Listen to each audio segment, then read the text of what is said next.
Well, you guys, sorry we weren't able to join you last week, but we are back. Dan and Michael, this is Mariners Forever. And already we have a lot of cool stuff to talk about. I had all my my notes written for the show, a bunch of stats, had it all laid out, sent all the bullet points to Michael. And then the Mariners went and caused me to have to rewrite some of my notes because this happened. Michael, of course, the Mariners kick off a 3-game series in Minnesota today with an 11-2 win. We'll do our recap of the last 2 weeks and get into our topics of the day. But late in this game, after it was already decided, it was 9-2 in the ninth. And guess who came to the plate again and hit another bomb? Cal Raleigh, his 5th in 4 games. Unbelievable. Big dumper. 32 home runs now on the season. That leads Major League Baseball, and it just seems like a hot streak that you can't even call a hot streak anymore. This is just what he does. He's been unbelievable. Right up there. The award for MVP has been already given to Aaron Judge about 2 or 3 weeks ago. And Big Dumper says, nay, not so fast. I'm going to go chase down the all-time home runs record in the American League. I'm going to go chase down Ken Griffey for the most home runs before the All-Star game in Mariners history. I'm going to go try and chase down Barry Bonds. Okay, we're talking Barry Bonds and all of what that was going on back then. He is on pace for, what did we say, 66 home runs right now? Home runs, yeah. Unbelievable. And it's not just the power. It's not like this is someone hitting, not if you remember Chris Davis from the Orioles that would hit like $190 and hit 55 bombs. He's hitting almost 280. He's driving in runs. He's catching. He's the best catcher in baseball. Shut up, LA Dodgers. You're going to win the World Series anyways. We get it. You got a great coach or catcher with Will Smith, but the best freaking catcher on the planet resides with the Seattle Mariners. Thank you, Dodgers, because he's done all he was in a little bit of a slump. He was in his first slump in a couple of months there. He had about a 4 or 5 game stretch where he didn't hit a home run. And then the Dodgers tweeted that Will Smith thing about best catcher in baseball, and all Cal has done is go on an absolute tear. And now it's gotten to the point where, a couple of weeks ago it was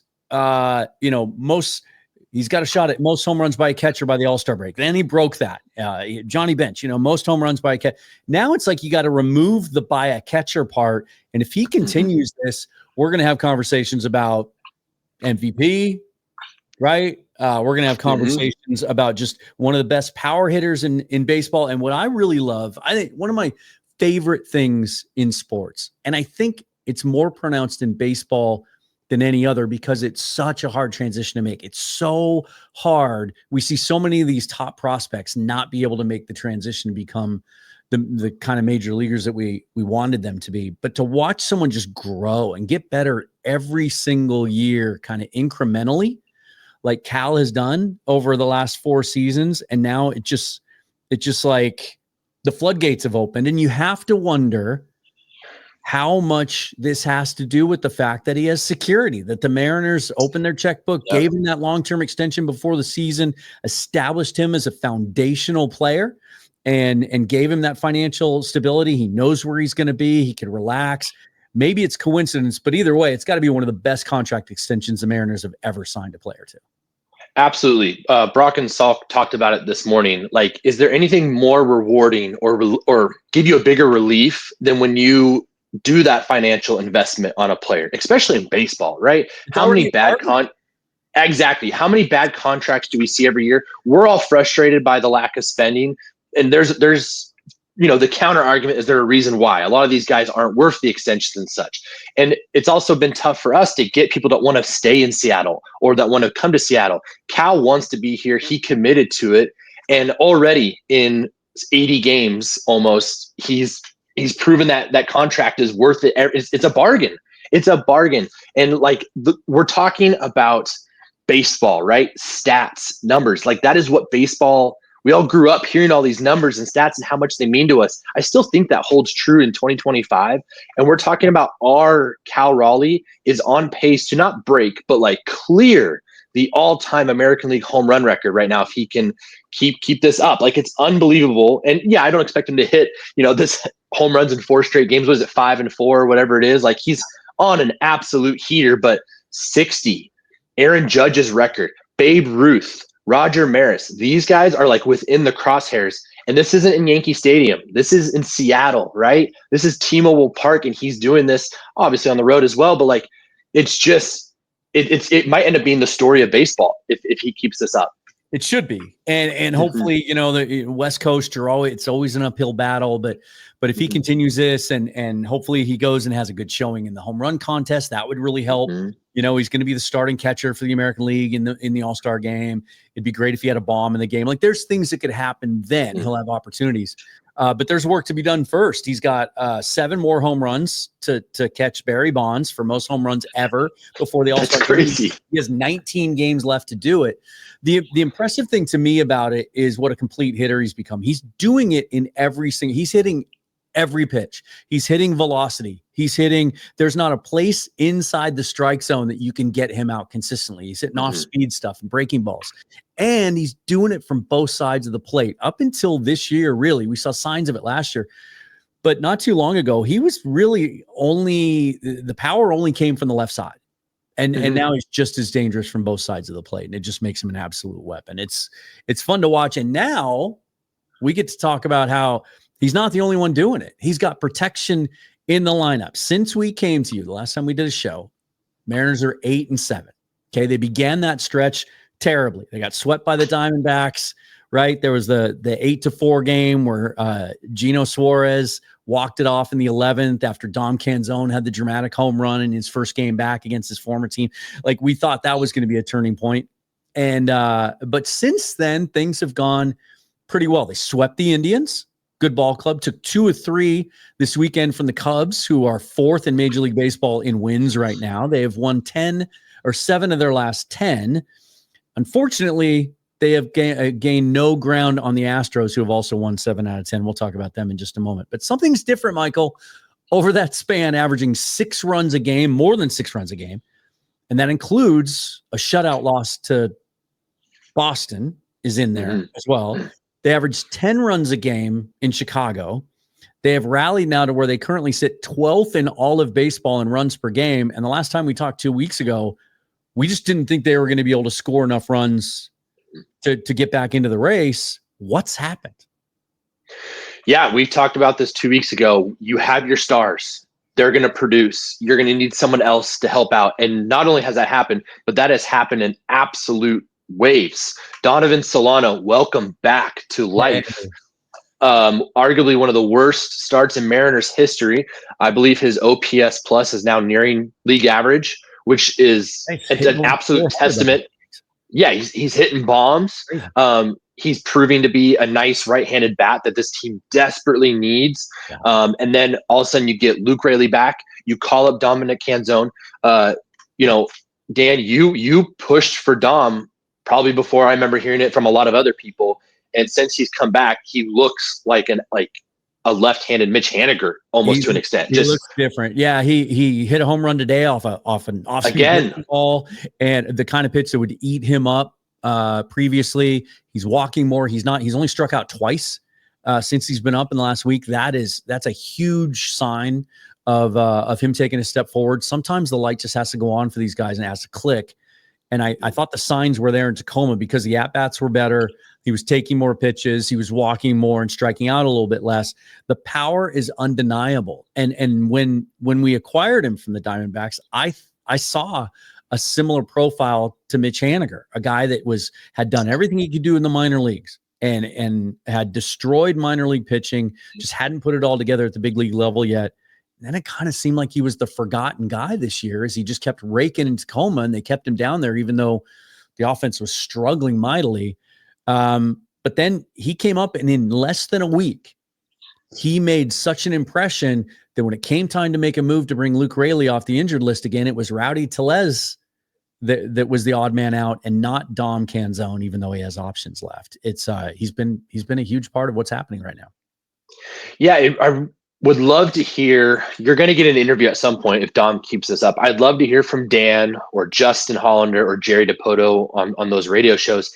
Hey, why did you keep Dom down there for probably an extra 30 games longer than the Mariners probably should have.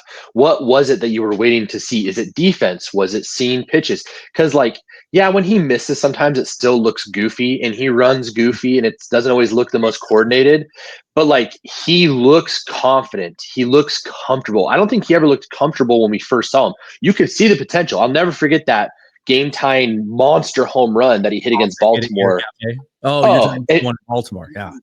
Yeah, against Baltimore, just that swagger that he has. Yeah. And now it looks like just 2 years more comfortable. He's been through the ups and downs of minor league baseball, and he looks like a guy that says, all right, I think I've got it figured out. I'm still going to make some mistakes, but I don't want to go back to Tacoma. And that is absolutely vital for a team that needs a little bit more depth in the outfield, which on top of it, we're getting that with Luke Raley, which we can talk about. And then also another shout out to Miles Mastroboni, who's just continued after Cole Young has come up. He's serviceable, right? Like he's not an unplayable player. We all made jokes about him for his last name more so than the type of player he was when we signed him. And honestly, he looks like a guy that's probably going to be on this team all the way through to the trade deadline, at least, if not through the season. He's just doing enough. And the young guys, Ben Williamson and Cole Young, the numbers might not show it, but there's a lot there that I like that maybe makes me think that they're specifically Cole Young is going to get hot. And we're even seeing that right now in the last few games. Yeah, he's hitting 271 over his last 15. He's just consistently like another 1 for 3 today. Just some quick numbers. Dom Canzone, 320 with 4 home runs and only struck out twice since he's been back. That's awesome. Luke Raley hitting over 500 since he's come off the IR with 6 RBIs now and an OPS. His nuke. 1,000. His nuke today. Like Julio and Luke hit just 440 bombs. From that low, there's that full extension. And those two guys, man, when they make that contact, it's just Julio's is a screamer. Like Luke, literally, I feel like I can already see the laser beam coming out of the ball as he's hitting it. When that guy gets those low pitches and he takes it for a ride to center field, that thing gets out of there so fast. I mean, Nuke Raley, I think Ty Dane Gonzalez came up with that. Like it is perfect. It feels like a nuke has just gone off when he hits those. And it's amazing how it changes the profile and the trajectory of your team when a couple of your young players put it together at the same time. If what we're seeing from Dom Canzone and Luke Raley is legitimate and sustainable, it completely changes the lineup. Absolutely changes the lineup. And then you talked about Donovan Solano, and I owe him a massive apology. Same. Yeah. I was ready to give up on him a month ago, just like everybody else. But I think this has been a really cool reminder for me anyway, that sometimes older players, and he's approaching his mid-30s now, sometimes they start slow. I remember Nelson Cruz the last couple of years here in Seattle, get off to these slow starts, right? I mean, sometimes the bat speed's not there and you come out of spring training, you don't get as many at bats, right? They take care of you and try to preserve you, and you have to make adjustments. And clearly it's amazing how quickly it's flipped around. And here's why. Donovan Solano, when he was signed, immediately took a ton of criticism, and a lot of criticism was lobbied towards the organization. This is the big signing this offseason. This is it. But with the constraints that ownership has put on Jerry Dipoto and Justin Hollander, guys like Donovan Solano, and this was my thought when they first signed him, was like, that's kind of what you have to do to make this limited budget work. But you have to hit on these guys. And I thought he fit the profile. He was a guy that's never been a superstar, was never going to be, but just was a consistent guy that put the bat on the ball, made contact, could hit to all fields, was just going to give you a consistent presence in the bottom of the lineup. And he just couldn't find it those first 2 months. Now he looks like that guy. And that's, it's the guy that Dipoto and Hollander were hoping for when they signed him. And I think that there's a lot to be said about coming over from San Diego and being mostly a National League guy the last couple of years, coming to Seattle, the weather, the environment, the American League, like maybe it just does take that long. And it's benefiting the Mariners now, because Solano is the type of guy that you see in a division series hitting 7th, 8th, 9th in a lineup, just because you need that veteran bat and that kind of guy that once or twice in a series, he's going to come up with a chance to drive in a run. And his veteran ability to do that is so needed for a team that's going to be battling in September to get to October. It'll be interesting to see how they use Raley once he can play full time. He mentioned on the postgame interview today after the game that he still isn't in the role he wants to be. They're still taking it easy with him. They don't want him to aggravate that oblique muscle. But once he can play full time, if he can play first base most days, right? And Canzone can rotate in, and Polanco seems to be healthy now. He can hit right-handed and left-handed. Like suddenly that lineup, when we were just talking 2 weeks ago about potentially needing to acquire 2 big bats at the deadline, we were talking about Ryan O'Hearn and Eugenio Suarez, some combination like that. Now we were talking about this before we hit record tonight. And I know he got hurt tonight, but the x-rays on his hand were negative. It doesn't seem like something that's going to keep him out for too long.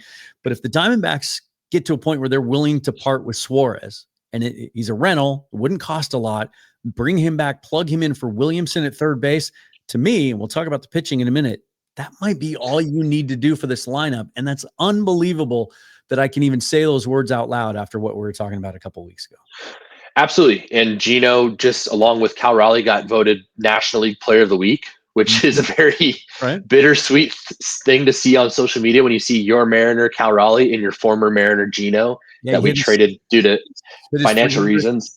Hit his 300th home run this week? Yeah. If he can stay healthy, he's going to be an all-star. I really do believe that. Or he might get a shot at a vote in. We might see Gino and Cal Raleigh in the home run derby. Like, how crazy is that? I mean, I think Gino did it when he was in Cincinnati, if I remember correctly. But yeah, you're looking at this lineup. I mean, obviously there's a long way to go with the season. We're nearing the halfway point, though. Okay, so like you talked about, I think we know what we're going down this path at second base with Cole Young. At first base, if Luke can do that and Solano can play some first base, there are options for guys that can play first base. It really you might have the best outfield 1 through 4 when Victor Robles comes back. We're talking about this offense. We scored 41 runs in the last 4 games, and we're not even talking about Randy Arozarena, our cleanup hitter, who's got a 120 WRC plus or 120 OPS plus. Like, he's quietly been great, right? And you don't hear a word about him other than signing autographs on the road in the middle of a game. Like, sounds like he's just bringing that nice, easy vibe. I'd love to pair Randy and Julio and Cal with Gino for that offense. We talked about this.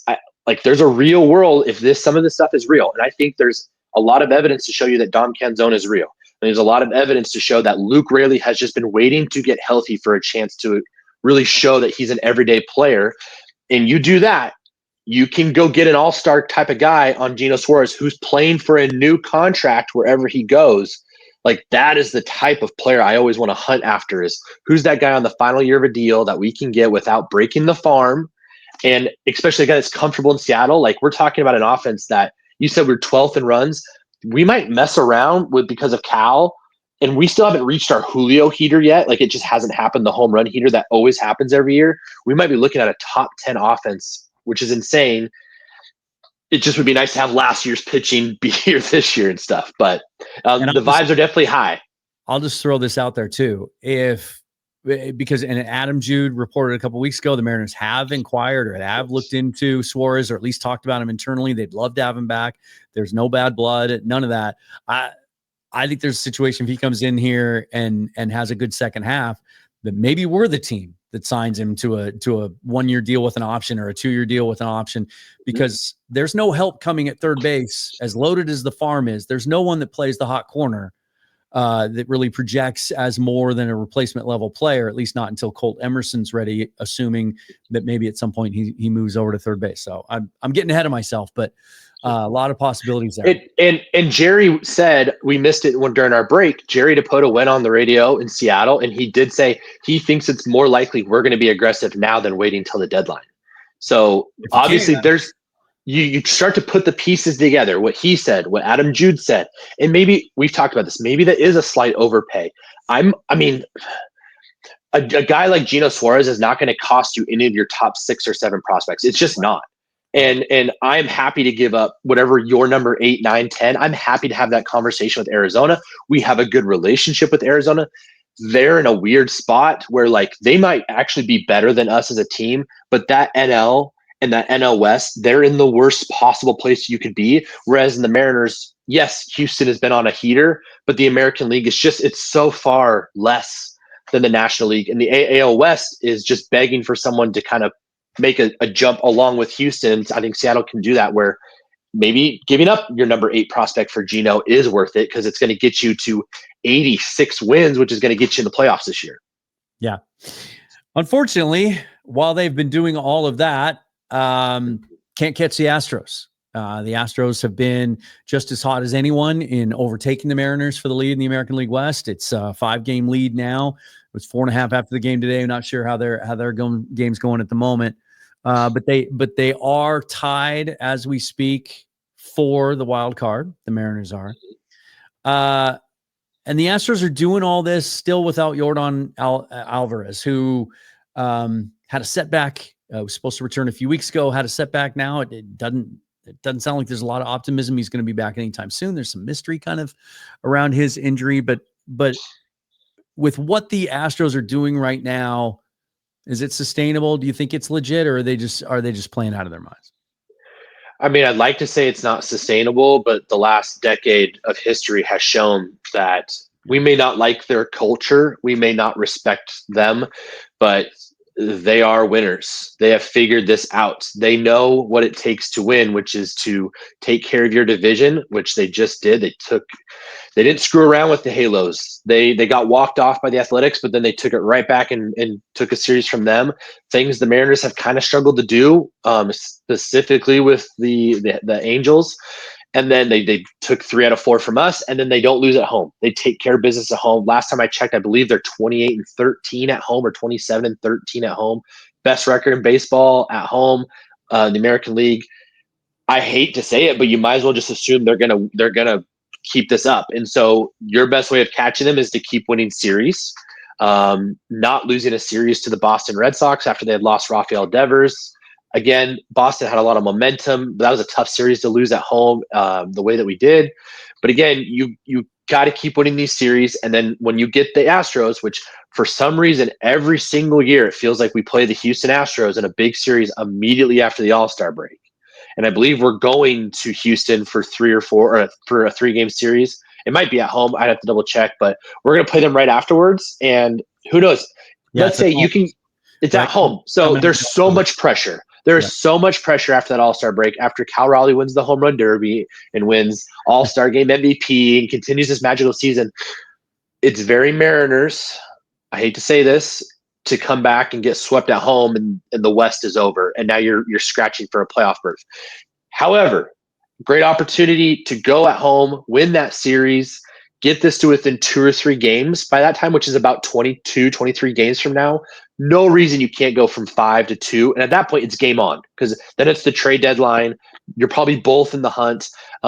We'll see if Texas has any fight in them. Just kind of continue. They just can't get out of their own way, it feels like. But I think the bigger thing right now is just continue to play good baseball, because the AL is so mediocre. I think you have Tigers that are probably a team that can legitimately feel like they can win the World Series, because they have the best pitcher on the planet, and they've got a lot of it riding right now. The Yankees running with Judge, and the Astros, like, after that, it's rough. Okay, the Royals are not the Royals of last year. The Guardians are not the Guardians of last year. The Rangers, this is not the 2023 World Series Rangers. The Rays and the Blue Jays are kind of interesting, but you never know. Those teams sell at the deadline half the time. The Red Sox just traded a top 25 player in all of baseball. Like, everything is on the table. We just talked about, like I said, I think 86 games you're going to be in the playoffs. And guess what? You're probably then going to play a 3-game series against those Houston Astros for a chance to move on. And so I think it's still a little early to be worried about the Astros. Do I think they can catch them? Yes. They need to get within 2.5 games after that series, after the All-Star break, to feel like they've got a shot, in my opinion. Taking a quick look at the schedule, there is good news and bad news coming up before the All-Star break and right after it. So they have 2 more in Minnesota, or 3 more in Minnesota. It's a 4-game set. Then they go to Texas, as you mentioned. And then they come home, and it feels like this homestand is going to be massive for them. 4 against Kansas City, who you mentioned, not the team that we saw last year. 3 against Pittsburgh. And then they go on the road. These are their 6 games before the All-Star break. 3 against the Yankees, 3 at the Yankees, 3 at Detroit. Then the All-Star game. And then, as you mentioned, they come home to start the second half against the Astros and the Brewers. But then Then they have a stretch of 4 against the Angels, 3 against the A's, 4 against Texas, 3 against the White Sox, 3 against Tampa Bay. That's mid-July into mid-August. Lots of opportunities there after we presume the roster will look a little bit different by that point. I like I just said, and you talked about as well, looking at that schedule, you're playing teams that you're going to play a team that if it's not you, it's someone that's going to represent the American League in the World Series. Like you're going to play teams that are going to be playing in the ALCS, division champions. After that series against Houston and the Yankees and the Tigers, you're going to know, and the Royals, you're going to know what kind of baseball team you are right when the trade deadline picks up. You're going to know whether, hey, we're 3 back of a wild card and we're 9 back of Houston. We're probably lucky to get to the playoffs. Or, hey, we went 500 or even better against that group, and we feel like, let's go for it. Let's go get Gino. Let's go get another bullpen arm. Let's go get another bat.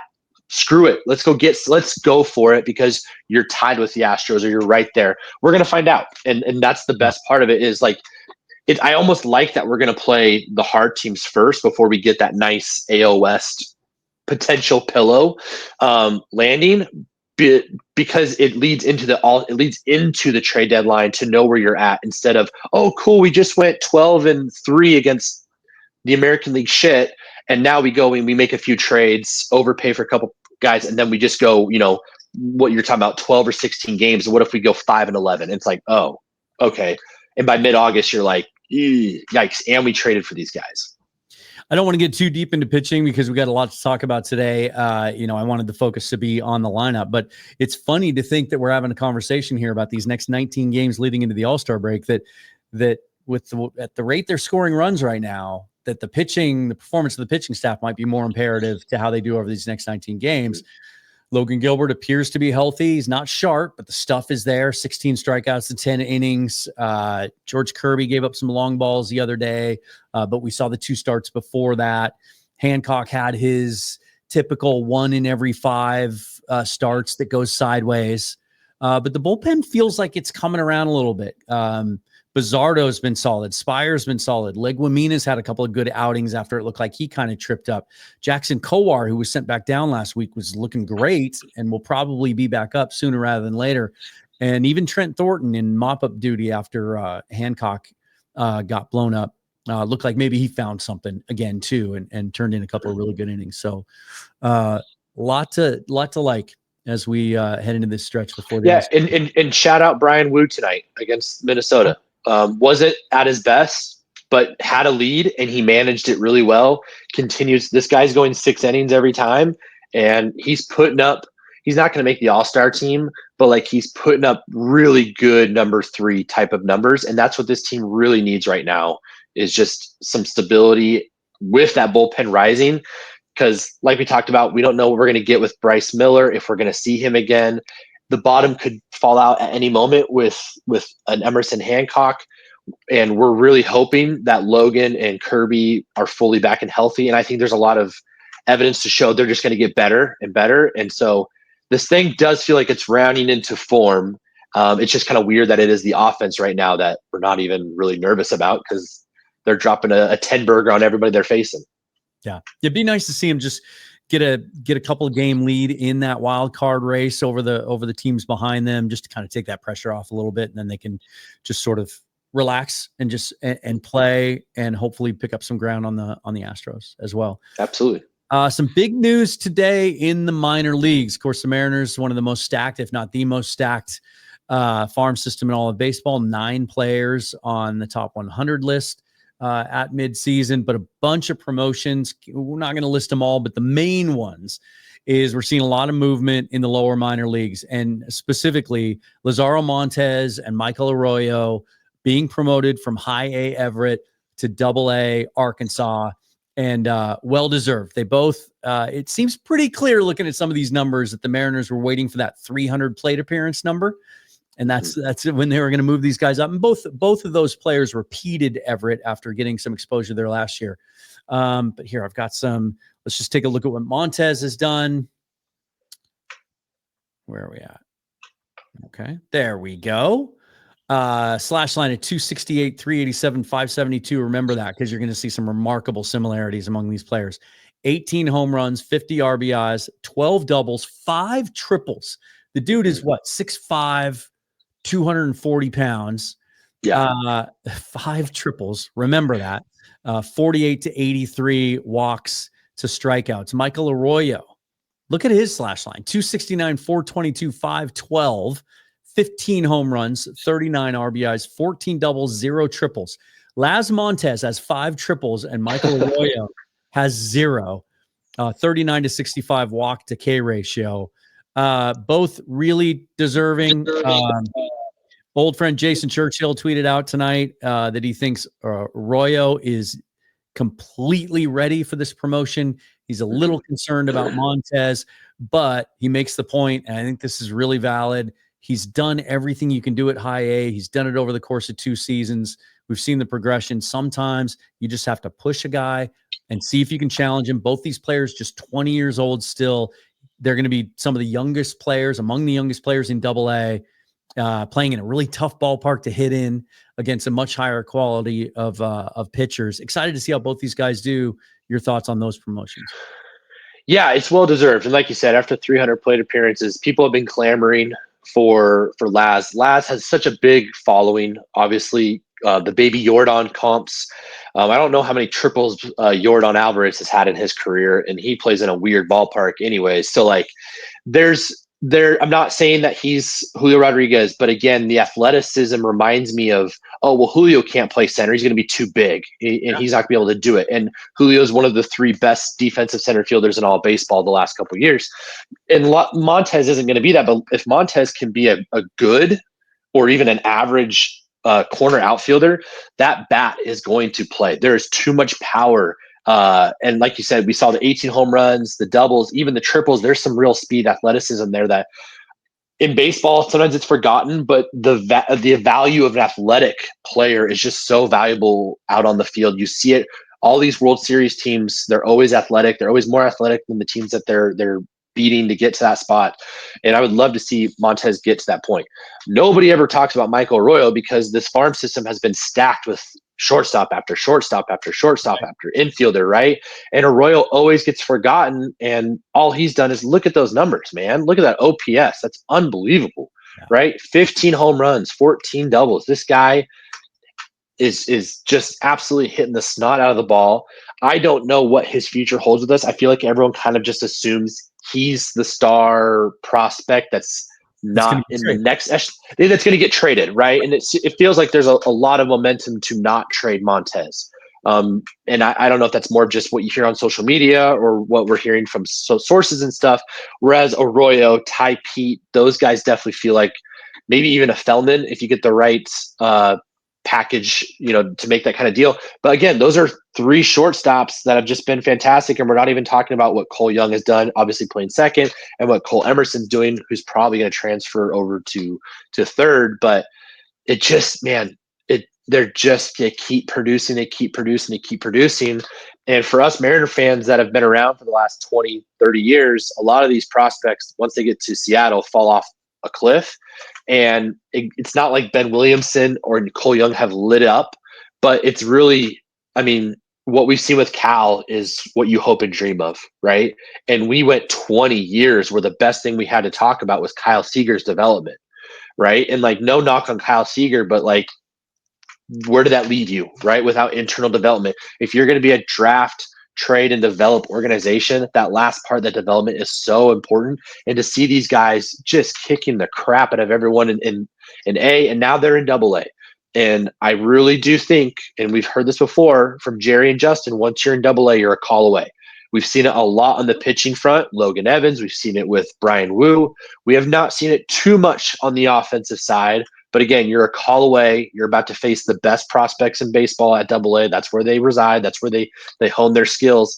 Do not be surprised if we see Montez get a September call-up if we are in need of a bat and if he produces. That's way too much pressure to put on him right now.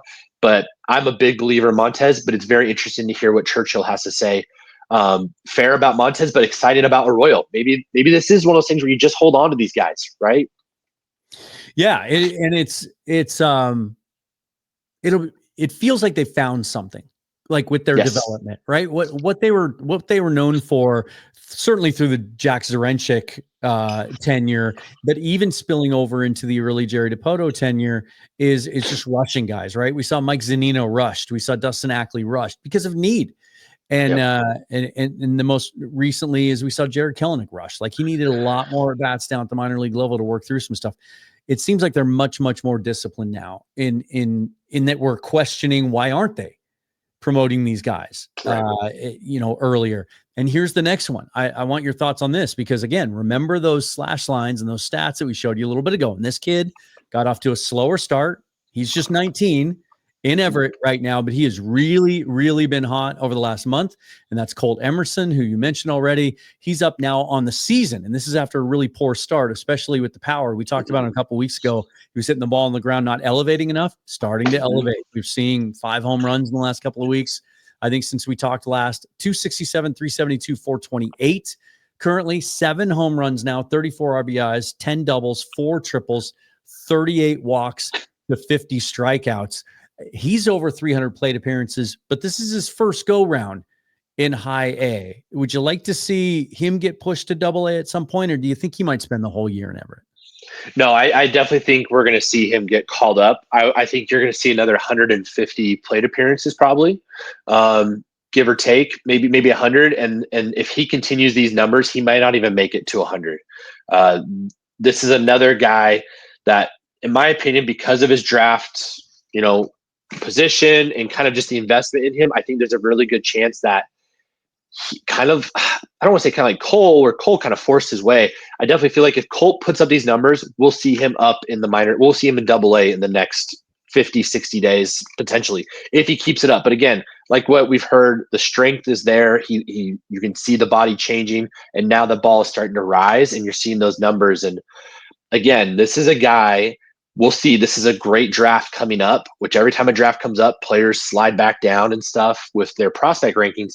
This is a guy that legitimately has a chance to be a top 5 prospect in all of baseball before he gets called up.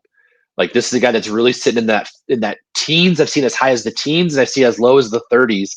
And he's probably still got a full season and a half before he comes up. The earliest we would see him is, I would say, next September, unless there's some crazy injuries or he goes nuclear.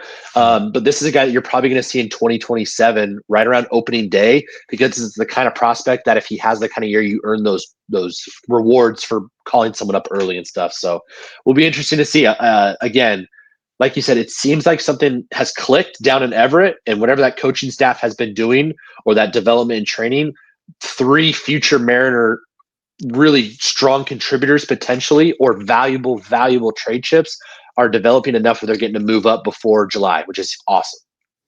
One other promotion of note, Brandon Garcia goes from AA Arkansas to AAA Tacoma. There was a lot of talk in spring training that they were so high on him and how he looked over the offseason that he might have had a shot to make the bullpen out of spring training. He offers the Mariners something they don't really have outside of Gabe Spire. He's a 6'4", 240-pound left-hander that throws with velocity, and he's got a big sweeper that's really dangerous, especially against left-handers. Converted starter. He's a guy we might see in August or September as well if he pitches well in Tacoma.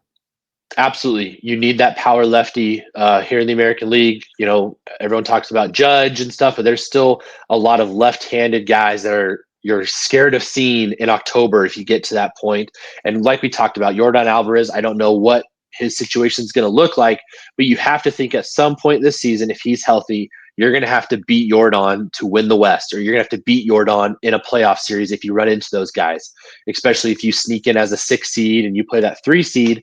Like, you're going to need that. And I love Gabe Spire, and I know he's had a lot of success against Yordan, but I would love to have another guy in case you get, you have to see him later on in the game, and you just never know. And just something about having that powerful lefty to go with Gabe Spire, I don't know about you, gives me a huge sigh of relief. And if it's someone that the league hasn't seen, maybe you can ride that for the last 50 games, 60 games of the season. And then something else we're going to do every week until the All-Star break is talk about the draft, the upcoming draft in some capacity. Remember, the Mariners did well in the draft lottery this year. They move all the way up to the number 3 pick in the draft. They also get a competitive balance pick at the end of the first round, number 35. So they have 3 of the top 65, 4 of the top 91 in this draft. They have the most bonus pool money of anyone to spend if they want to get creative, and they've had success doing that over the last few years. We talked about some of your favorite prospects at 3 already, but there have been a couple developments since we last talked. The College World Series just wrapped up. Some of the guys that are in the conversation for number 3 played in the College World Series. And then we're going to start looking potentially towards that 35th pick, especially if the Mariners want to get creative with what they do at 3. Your thoughts on some of the potential prospects that you saw in the College World Series the Mariners might have their eye on for number 3? Yeah, an unbelievable showing by Oregon State, resilient getting as far as they did. They came up just short, losing in the quarterfinals is how I consider it down there in Omaha, losing to Louisville. But Arquette was fantastic. Not a lot of major power that we saw against Florida State or in their regional or down in Omaha, which there's usually not a ton of power in that new ballpark down there at the College World Series. But again, just looks the part, 6'4", 210, 220, depending on who you talk to. Just so smooth. I think he had one of the best defensive plays in the College World Series. Just, again, you wouldn't think he looks like a shortstop, but he plays like such a smooth shortstop. I'm not saying they're the same player, but just a lot of that smoothness reminds me of Alex Rodriguez. But again, he had a decent College World Series. I think he officially solidified himself without question as the best college bat, and will probably be the first college bat, if not the first bat overall, to go off the board. We'll see. There's a couple guys that we're going to talk about. Pitching side was just an absolute, was the storyline of the College World Series, though.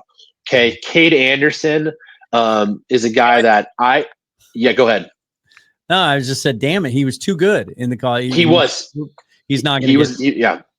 He was the MVP. Was unbelievable. 130 pitch complete game shutout of a team in Coastal Carolina that had won 25 games in a row, and he just put them away. So smooth. I think he's going to go number 1. I honestly do. I think we've seen enough out of him that makes me think that Washington will take him. Mm-hmm. And if they don't, it doesn't matter because he's not getting past the Angels. If everyone knows, the Angels love college pitchers that they can call up 2 weeks after they drafted, which makes me think we're going to see Cade Anderson in September against the Mariners trying to keep them out of the playoffs, which freaking sucks. But he's was fantastic, and that LSU team was unbelievable. And then those are like the 2 guys that I think could have been there at number 3. And now you're kind of sitting in this spot where it's like, I think Arquette's going to be there. There might be some prospects, high school prospects that I know that you've heard a little bit of stuff about. We've heard about from some other people, but again, it really feels like there's 2 or 3 prospects at the high school rank, Arquette, and then you have the big 3 starters in Anderson, Arnold, and Doyle. And even you can throw in Hernandez in there as well from the high school ranks. Like, there's 6 or 7 guys that could all go number 1. I even saw the other day a name that we hadn't seen before going number 1. And so it's just, it's what your preference is and what do the Nationals like. Cool, because the Mariners might get their number 1 overall pick at number 3, which is cool. This kind of reminds me, although it was much later, we were when we were picking 10th the year Kyle Lewis came out, and he was in the discussion for the first pick overall, and then things just fell in a weird way, and he fell all the way to 10. Here's my sliver of hope I'm holding out on Cade Anderson, because if it's true, and it's been the joke, you mentioned it for months, that the Angels want to draft someone that they can call up, right away. With as many pitches as Cade Anderson threw in the postseason, I wonder if that would give the Angels pause, if that is actually part of their plan, right? Because they have reportedly, they're also very high on Liam Doyle, not as much on Jamie Arnold, which doesn't make a lot of sense to me. And then who knows what the Nationals are going to do, because now I'm seeing mock drafts all over the place. I'm seeing Eli Willits, another high school shortstop, I'm seeing going number 1 overall. Potentially, I'm seeing Arquette in some mock drafts going number 1 overall. I want to ask you about Willits, because he's a name that I hadn't even heard. He seems to be the guy that's kind of rocketing up draft boards late in the process. And I think it was Joe Doyle. It was either Joe Doyle or Kylie McDaniel, but I think it was Joe about a week ago who did a mock draft, and he had Willits going to the Mariners at 3. And he said, based on what he's hearing, they love him. I don't know how enthused I could get about another high school shortstop when you have this gift dropped in your lap of the number 3 pick. when your system's already loaded, as we've already mentioned, with a bunch of young infielders. I just wouldn't. I wouldn't be excited about that. Now, if it's Ethan Holiday, I think you're talking a little bit of a different conversation because of just the immense power potential. But what are your thoughts on Willits? How much have you watched him so far? Yeah, a little bit. I'm not going to act like I've seen everything that Willits has done, but he is another. Yeah, his high school. Yeah, I wish, because he is Oklahoma Sooner royalty, which I'm a big Oklahoma Sooner fan. His dad is a coach at Oklahoma, grew up in the Yankee system, coached with the Yankees, came back here to Oklahoma to be the associate head coach there. His brother plays at Oklahoma. Willits is signed to go to Oklahoma, but he's definitely not, because he has kind of been sitting in that 6 to 10 range as a prospect. And then all of a sudden, like you said, we see that mock. And that's what I was talking about, the mock. I couldn't remember the name, but Willits is a name that someone has going number 1 now, right? I can't remember what site it was, but like, it's kind of that mystery, because we're almost there. We're a couple weeks away from the draft. And there's just been so many of these names that we've all been kind of sitting on with the big 3 pitchers and Arquette and Holiday. It's kind of like, whoa, where'd this name come from with Willits? But again, a star potential shortstop that is a switch hitter that could also potentially play center field if you needed him to. Super athletic. Like we said, a switch hitter, but definitely the swing on the left-handed side, the powers on the left-handed side, a left-handed hitting shortstop that could also play center field. That does scream number 1 pick type of stuff. And if you have a team that you want to go a little bit less on the money, which I hate this part about baseball with the draft and the money, but I understand it's a big part of it. And it's a big boost for the Mariners this year, because we have more money than anyone has ever had for the draft, which is awesome. Right. But again, if you're the Nationals and we're still 3 years away, then Willits might be that perfect fit. If you're like, no, I need somebody to market that could be here within a year, like by the end of next season, that's Ethan Holiday, that's Cade Anderson, that's even Jamie Arnold and Liam Doyle. Those are those guys. And even maybe Arquette, but they just took Dylan Cruz, so I just kind of wonder how that all would come together. But Willits, if you told me the Mariners took Willits, would I be upset? No. Would I be disappointed that we didn't take one of those 5 guys that I really feel like will be on this team by next August? Like, there is a chance, I don't think it's going to happen, but there is a chance that you take Arnold or Doyle, probably not Cade, because you just nailed it. And like, if the Mariners have an issue with some health and need a bullpen arm, like we've seen this with David Price in Tampa Bay when he got drafted and was on the team the same year. We've seen this with Kyle Finnegan with the Kansas City Royals, played for TCU in the College World Series. And that October, he's going against the Dynasty Giants in like Game 6 of the World Series. Like, it's very rare, but like, that's how quickly these guys could potentially come up. And the Mariners are the clearly like the black sheep of this top 5 or 6, where no, they're trying to make the playoffs and get to the World Series, whereas everyone else around them is probably a few years away at best.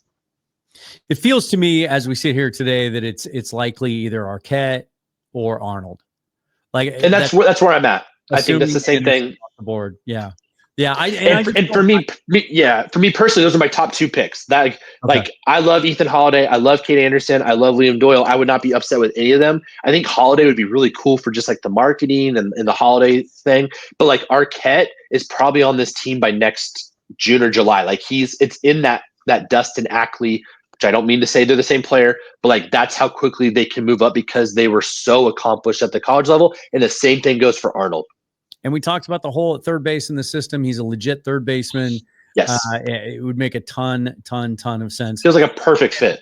And I like that scenario better anyway. If you want to use that bonus pool money and try to manipulate it, you go with the college player at 3, and then you try to buy a high school player out at 35 who's leaning towards his college commitment because he didn't get drafted high enough. Like that's what they've done pretty successfully in the last few years.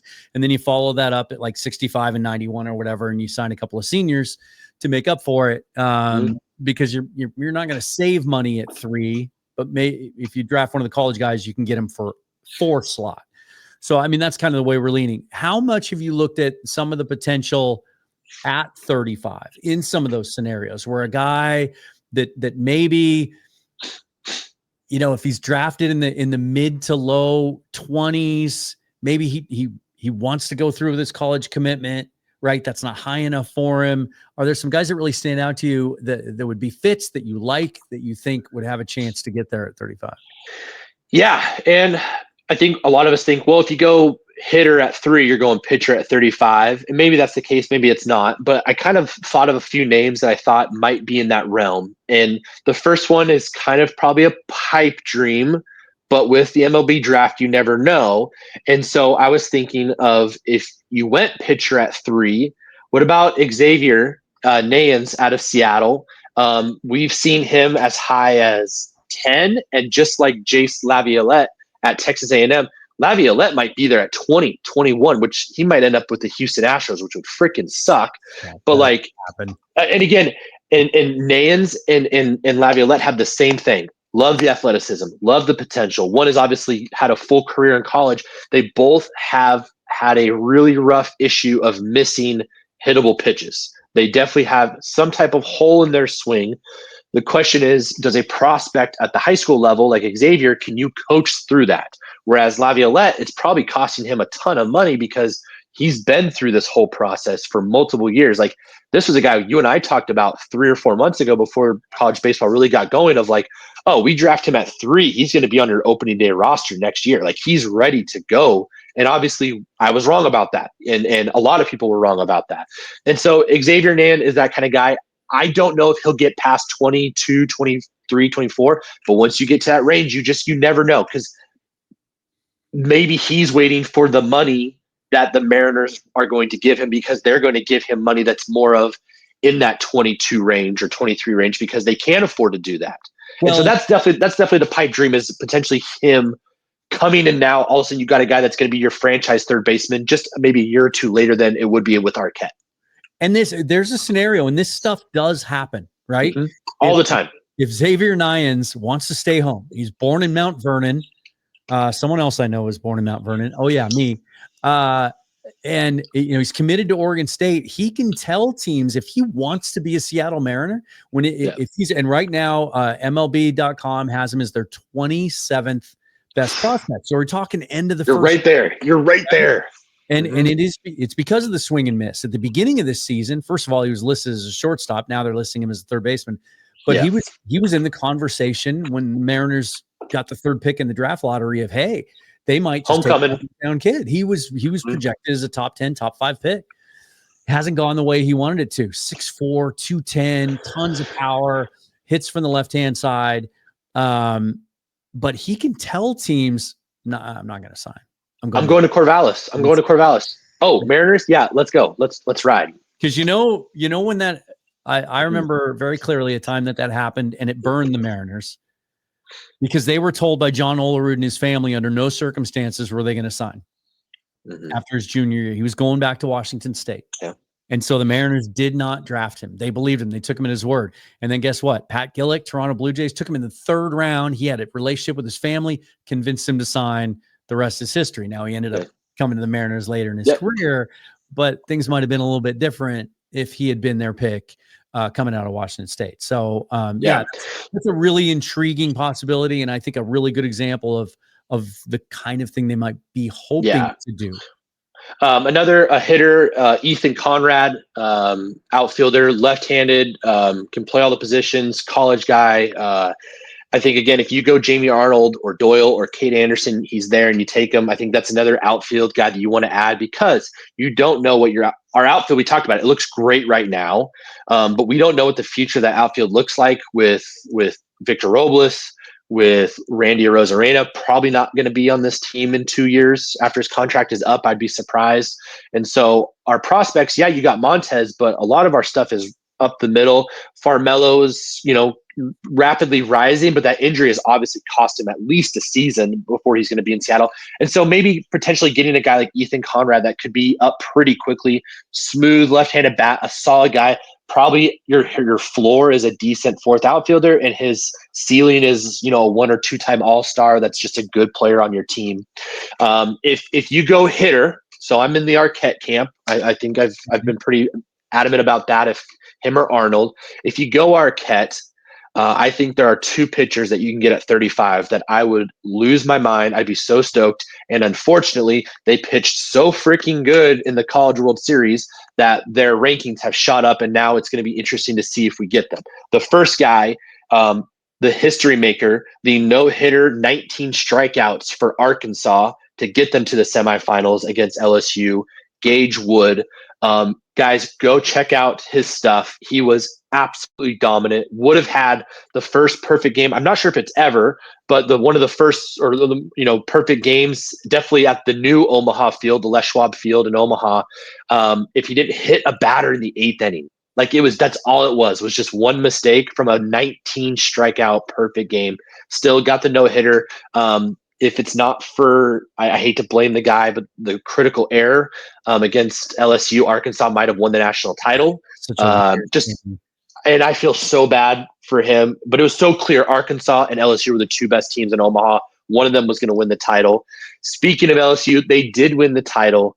Anthony Ianson is the other number one starting pitcher out of LSU. And if Cade Anderson was not the starting ace for the LSU Tigers and didn't have this incredible run, like Kemba Walker style run through the NCAA tournament, Anthony Ianson is probably a top 20 pick. And I'm seeing him at 50. I'm seeing him in the 40s. I'm seeing him right in that realm. And I watched, that was a wild College World Series final. Obviously, Cade Anderson looked great. Morrison for Coastal Carolina, who's going to be the number one pick at some point down the road. He looked really good until he ran into LSU. The umpire thing was wild. I feel awful for everyone involved with how that all went down. But what got completely lost is Ianson looked fantastic through 6+ innings, then finally gave up that 2-run home run, and then LSU brought in another top pick in their closer who throws 101 like it's nothing off of his arm. But Ianson strikes me as another guy that throws strikes. It is a number one pitcher, but gets identified as a number two because he's pitching with Cade Anderson, right hand side. Smooth 96, 97, just reminds me a lot of just like every other guy that the Mariners have taken with those picks. Logan, Kirby, Hancock to an extent. It just looks smooth. You don't hear, obviously, knock on wood, there's been some injuries this year, but most of our first round picks have been pretty healthy and they're strike throwers. And I think that Ianson is a guy that I would like to see at 35. If you told me I can get Arquette and Ianson, I would love it. Same with Wood. I would love that as well. I think that's the path to go because I think the pitching is really strong in this draft that I personally think at 35, you can get a top 25 prospect as a pitcher. They're just getting pushed back. All right, I'm going to throw one in just because this would be so much fun. If you go college bat at 3, then maybe you have an opportunity to buy a high school pitcher out of his college commitment. And the Mariners have done pretty well with like sandwich picks and second-round picks and in the high school ranks. Ryan Sloan looks like he's going to be on a fast track. It looks like a big league top of the rotation starter. After a slow start to his career, Walter Ford really seems to be taking a step forward this year. He's another guy that was like drafted in the 50s out of high school. But how can you not like Jack Bauer? Right? He wouldn't be able to wear the number 24, unfortunately, which would be like the coolest thing ever. Know. Right? And if you don't know what I'm talking about, Google it. His 6'3" left-hander out of Illinois. He has been clocked at 102 miles an hour on his high school team this year, an 80 grade fastball by Major League Baseball.com, MLB.com. Now, the command, the control, as you can imagine, a pitcher that young needs some work, but the Mariners have shown that they're pretty darn good at developing pitching. So that one would just be way too much fun. Just all the puns and all the different ways you can market him would be. I can already see him if he sounds like a potential closer. I can see him coming in from the bullpen and they're doing that themes, the beep, beep, beep from the 24 countdown and stuff. Oh man, let's do it. Absolutely. Well, that was fun. Look, it's things are trending in the right direction for the big league club, and I think they've put themselves in a position which it just looks so dramatically different than it did 2 or 3 weeks ago, that you can start to imagine, okay, it does look sustainable. Like you look at the bottom of the lineup card that they're running out there now every day, like it's so much deeper. There's so much more length to it. And you can get some things done. Like, my goodness, yesterday it was the bottom third of the order when they scored 14 runs. that just blew up, and it was Solano and it was Canzone. If they can continue doing that while Logan gets stronger, Kirby gets sharper, the bullpen continues to trend upwards, then you add a couple of pieces to that. I'm telling you, even if this team doesn't overtake the Astros to win the division, they could be that team that gets in as a wild card and nobody wants to face them in October. Absolutely. Cal Raleigh might end up being the story of not just the Mariners this year, but of all of baseball if he continues this magical run.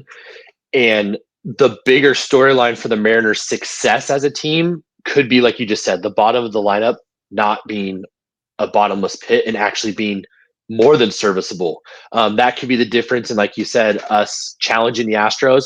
Or again, one of the beauties, you get that fourth wild card spot where you're hosting a playoff series here in Seattle against another wild card for a chance to go to Detroit is what it would look like and stuff. And so continuing that balance, not relying just on Cal Raleigh. We saw what that looked like about 3 weeks ago. It didn't feel sustainable. He's now gotten better, and the team has gotten better, and the team's getting healthier. Like you said, things are trending in the right direction. We just got to keep it going as we are about to head into what might be judgment day for what this, trade deadline and second half of the season looks like with that upcoming brutal schedule. If you're new to the channel, new to the show, give us a subscription, help us grow. I will say this, that we tend to be optimists. We tend to lean on the positive.